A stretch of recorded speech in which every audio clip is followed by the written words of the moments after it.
noches, amigos, bienvenidos a La Otra Realidad. Tu amigo Andrew Álvarez acá, una vez más compartiendo con ustedes otro viernes 30 de octubre del año 2020. Y bueno, definitivamente ya lo que nos queda, básicamente 2 meses de este año 2020 que ha sido fuego la lata. Así que hemos tenido que pasar las 1001 noches durante todo este periodo. Definitivamente un año muy difícil, pero como tantas veces hemos explicado, esto es meramente una cronología. Los problemas no terminan cuando amanece.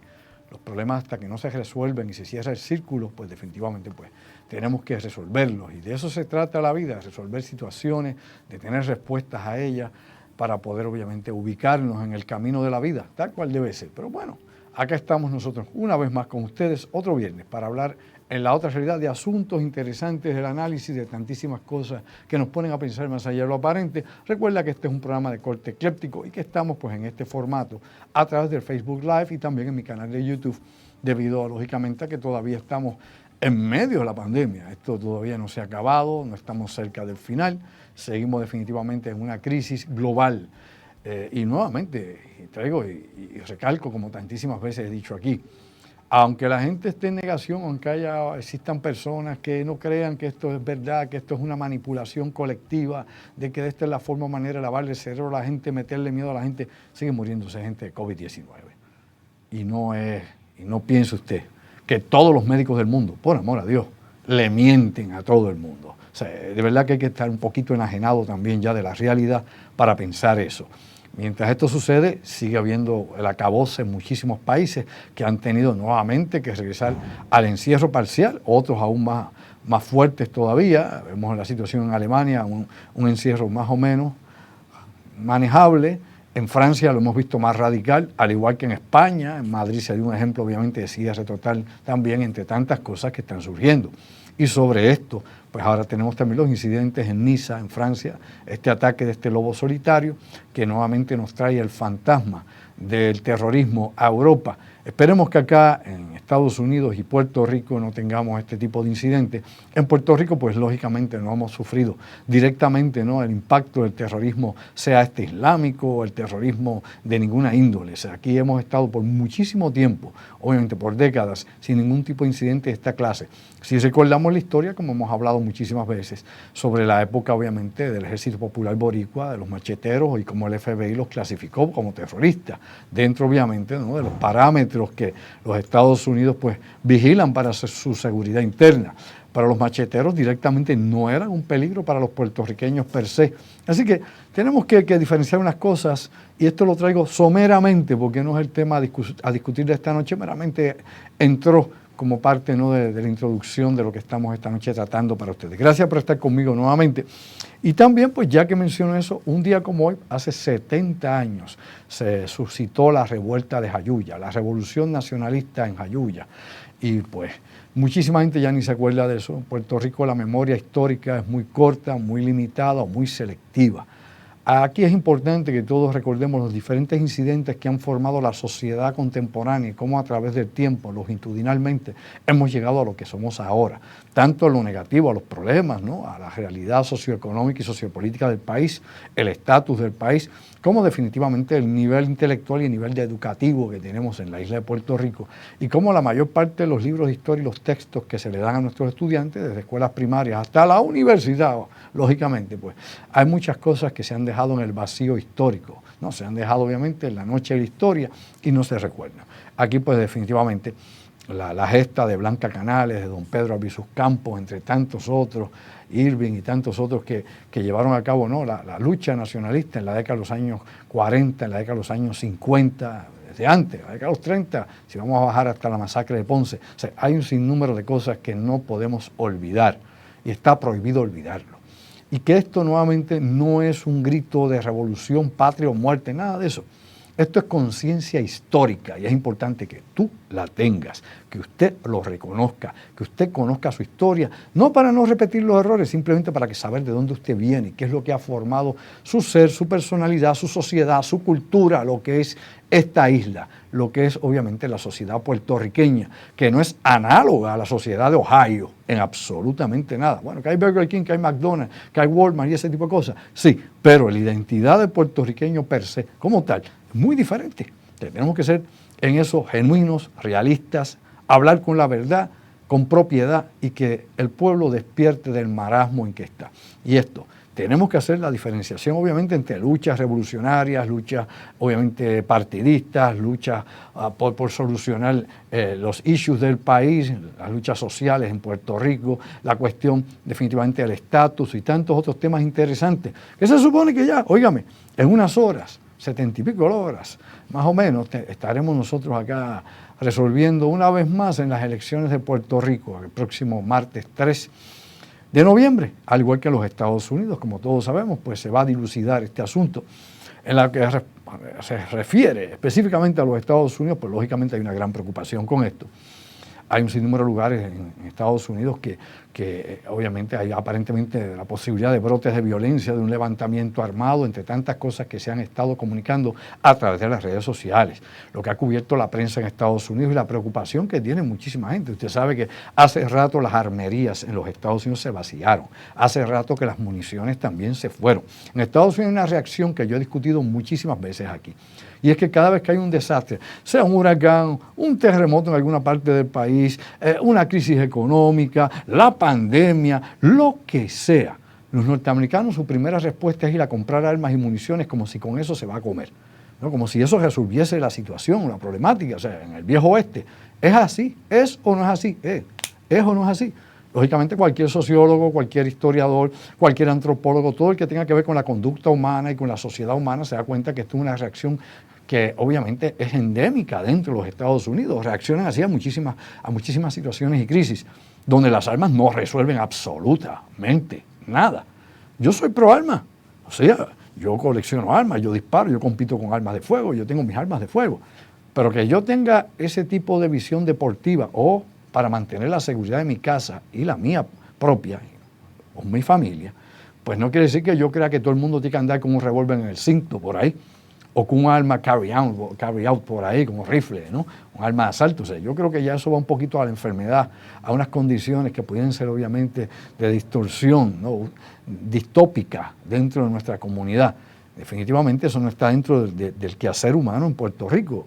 Eso sí es una práctica en muchos estados de la nación estadounidense, no en todos, porque esto es parte también de una cultura y una sociedad que se acostumbró a tener armas obviamente desde la colonización de América, desde el Mayflower o antes, llegar con armas, tomar la tierra por la fuerza a los nativos americanos, vivir de la cacería en un principio, luego estar conquistando el centro y luego el viejo oeste de los Estados Unidos por la fuerza bruta, con las armas de fuego. Y se convirtió obviamente en parte no de la idiosincrasia de los Estados Unidos. Hay que conocer la historia, no hay que conocer obviamente el proceso evolutivo que ha tenido este país.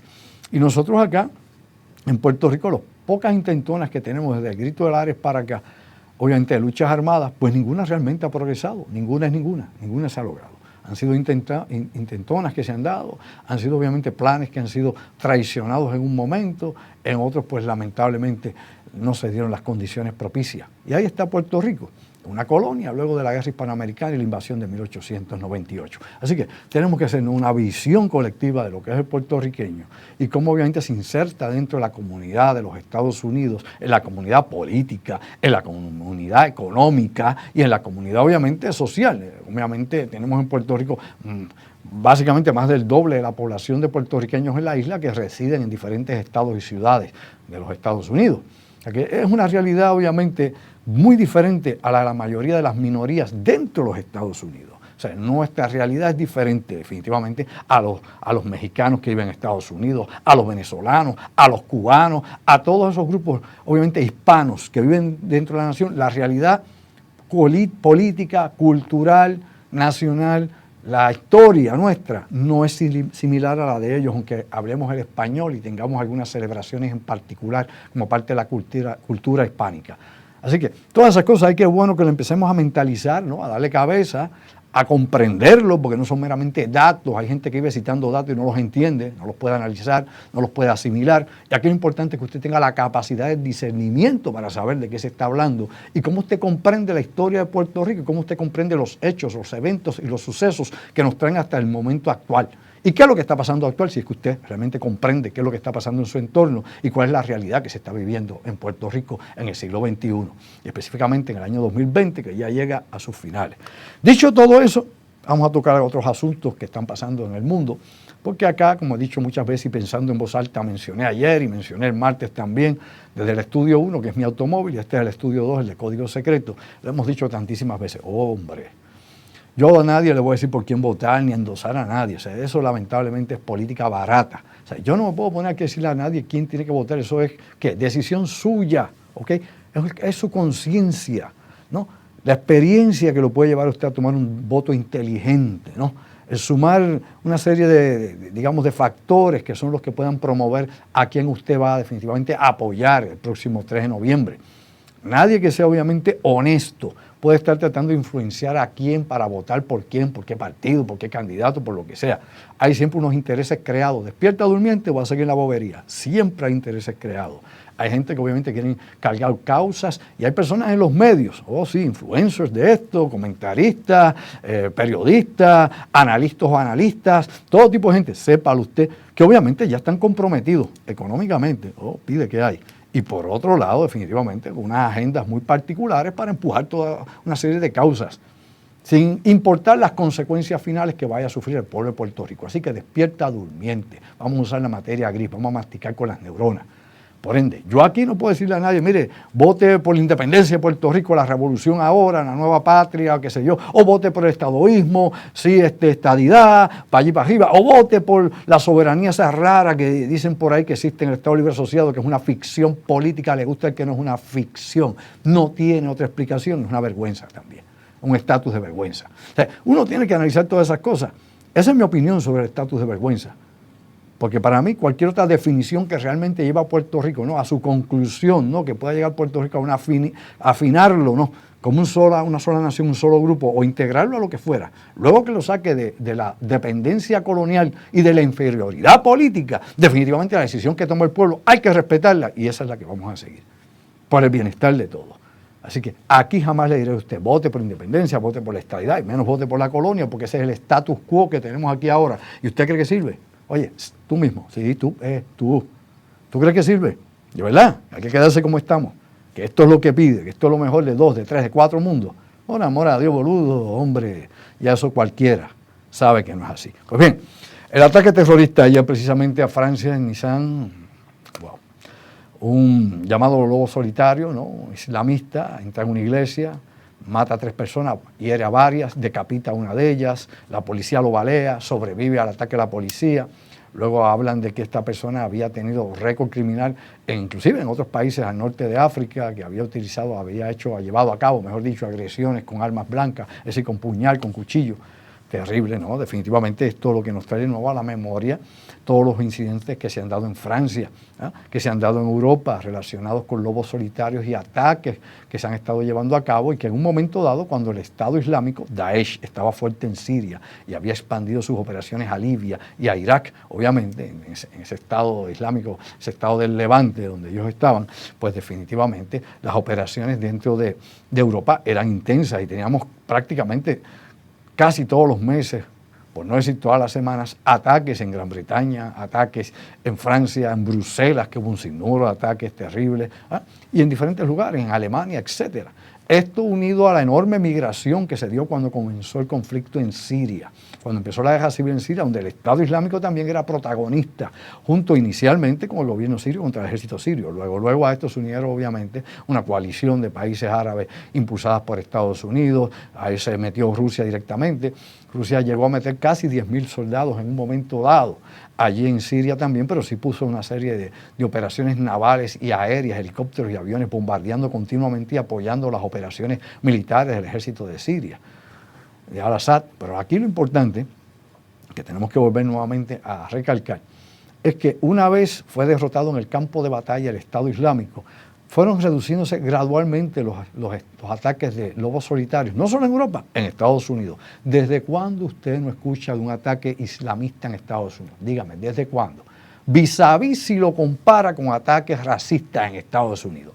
Despierta durmiente. Si señala obviamente a supremacistas blancos, violentos, no es lo mismo un ataque terrorista o un sniper, ¿no? Un francotirador o un loco de esto que entra a una iglesia, ametralla a todo el que hay allí porque sea negro, o entra obviamente, qué sé yo, a cualquier otro lugar donde se reúna gente que sea de minorías y los ataca, sean judíos, sean los que sean hispanos. De eso lo hemos visto, no uno, no dos, no tres, en las escuelas, no 5, no 10, no 20, dígame si es o no es así. Pero por otro lado, no hemos visto definitivamente ese tipo de ataques que se estuvieron dando específicamente, y hay que aclararlo, durante la administración de Barack Hussein Obama, que fue cuando más ataques se dieron islamistas en los Estados Unidos. Busque el récord, vaya directamente a los archivos del FBI, que eso está disponible, eso no está top secret. Pero sí tenemos obviamente un alza grave en ataques de supremacistas blancos que también son considerados como terrorismo doméstico dentro de los Estados Unidos. Y que esto es preocupante definitivamente porque nos lleva a lo que va a pasar o posiblemente podría pasar, que es lo que se está discutiendo en estos momentos en los Estados Unidos en diferentes lugares donde hay milicias que garantizan que si no gana el presidente Trump, gane como gane. Inclusive mensajes que llegan continuamente por teléfono y amenazando a personas de que si no votan por Trump esto se va por allá por la alcantarilla. Eso no es así. Bueno, póngase al día. Pues aquí lo importante que hay que señalar es que definitivamente ya usted ve tiendas como Walmart que han retirado, como dije hace un rato, las municiones y las armas que están vendiendo en casi la mitad de las tiendas Walmart, que son como 4,000 y pico de tiendas que tienen en los Estados Unidos y su territorio, incluido Puerto Rico. Ellos han retirado las armas que estaban a la venta. Usted compraba over the counter, las armas, over the counter. Acá en Puerto Rico, lógicamente, Walmart no vende armas porque la ley de armas en Puerto Rico es bien restrictiva. Y no en todos los Estados Unidos, vuelvo a señalar una vez más, se permite el uso de armas abiertamente. Usted ve y compra un arma, no. En el estado de Nueva York, nada que buscar con eso. Al igual que pasa en el estado de Illinois y otros estados donde obviamente es bien restrictiva la ley de armas. Ahora, usted va a Nevada, usted va allá a Florida o a la ciudad de Miami, o usted va a Texas, obviamente, y usted va a encontrar obviamente una forma mucho más liberal de poder adquirir armas de fuego, inclusive con su licencia de conducir. Así que hay que darse cuenta que hay unas diferenciaciones. Pero, de nuevo, hay unos preparativos en Estados Unidos. Hay gente, obviamente, de la ultraderecha y conservadores que dicen hay que velar a Antifa, hay que velar a todos estos grupos también de milicias afroamericanas que también han dicho que si gana Trump van a levantarse en armas. O sea, nadie sabe. La realidad es que uno no sabe de qué extremo va a surgir, obviamente, la violencia después de las elecciones.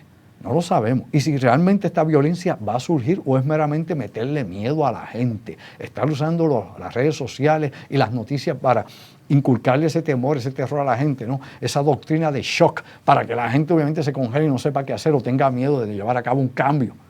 Todo eso hay que estudiarlo. Lo mismo acá en Puerto Rico con la política barata, acusaciones y cosas que surgen, donde hay que probar las acusaciones antes de uno señalar o indicar que una cosa es lo que uno cree.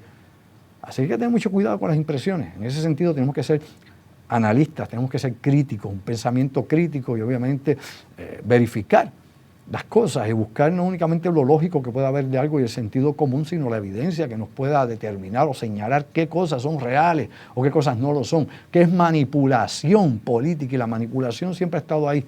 O sea, seducir el pensamiento de la masa es la primera carta que utiliza de trabajo cualquier político, cualquier campaña política. Y el manual para este tipo de manejos obviamente se diseñaron en 2 lugares. En Gran Bretaña, sepa usted, y obviamente la Alemania nazi. La Alemania nazi, el Ministerio, por ejemplo, de Propaganda, que Goebbels dirigía, que era la mano derecha de Adolf Hitler, pues diseñó todas las formas y maneras en que usted puede coger a un pueblo. No importa lo educado que esté el pueblo, porque el pueblo alemán, sepa usted, que durante el periodo de los años 30 y 40 era el pueblo más ilustrado de Europa y del mundo. No eran los norteamericanos, bueno, Dios, hombre, todavía no lo son ni lo serán, nunca lo han sido. Ni era Dinamarca, ni era Holanda, no era nada, ni Islandia, no era nada de eso, y menos los países en Asia que estaban bien atrás en la historia. Era precisamente Alemania. Así que, si logró obviamente convencer a un pueblo educado, ¿qué no se puede hacer con un pueblo que tiene poca educación? Pues lo que ayer precisamente discutía yo, empezando en voz alta, Cuando usted crea todos estos fanáticos religiosos, sea dentro del cristianismo ortodoxo, ¿no? Este tipo de gente fundamentalista, o sea dentro del Islam, ¿no? Y dentro del mundo musulmán a los islamistas, que son los políticos dentro del mundo del Islam, ¿ok? Dentro de los musulmanes. Usted tiene allí musulmanes, islamistas y yihadistas. Son tres cosas parecidas, pero no iguales. Tiene que aprender a hacer la diferenciación de esos tres grupos. No es lo mismo ni se escribe igual. Pues bien, dentro de ese mundo islamita, pues ahí es donde empieza a cocinarse precisamente el yihadismo, a que es otra etapa, que es la etapa obviamente de operaciones violentas, es la etapa de terrorismo, es la etapa de la guerra santa, como ellos le llaman, que obviamente cuando usted la busca en el Corán, que es su libro religioso, no existe como tal, es una mala interpretación de lo que el profeta Mahoma dijo y que se utiliza para la conveniencia de unos intereses políticos y económicos de algunos países y para la permanencia de unas castas de poder, me explico, de la realeza en diferentes países del Oriente Medio, de mantener unos ayatolas en Irán y tanta otra gente más, embruteciendo al pueblo, metiéndole la teología, obviamente, el fanatismo día y noche y demonizando al resto del mundo de infieles, para entonces un pueblo que sufre hambre, un pueblo que sufre todo tipo de carencia, nunca se pregunte el porqué del por qué le pasa eso y que condena a los demás, que es un castigo debido a los infieles. Tiene que ver cómo se manipula la mente de todos estos individuos que los llevan después al terrorismo. Pero de la misma manera, como he dicho, también pasa acá. No se me duerma. Eso lamentablemente es parte de la mecánica para manipular la naturaleza humana. Vamos a una breve pausa y cuando regresemos venimos con temas de impacto, lo que está pasando en el mundo, para despertar a los durmientes. Así que, ¿sabes qué? Llévatela, pégala, Puerto Rico.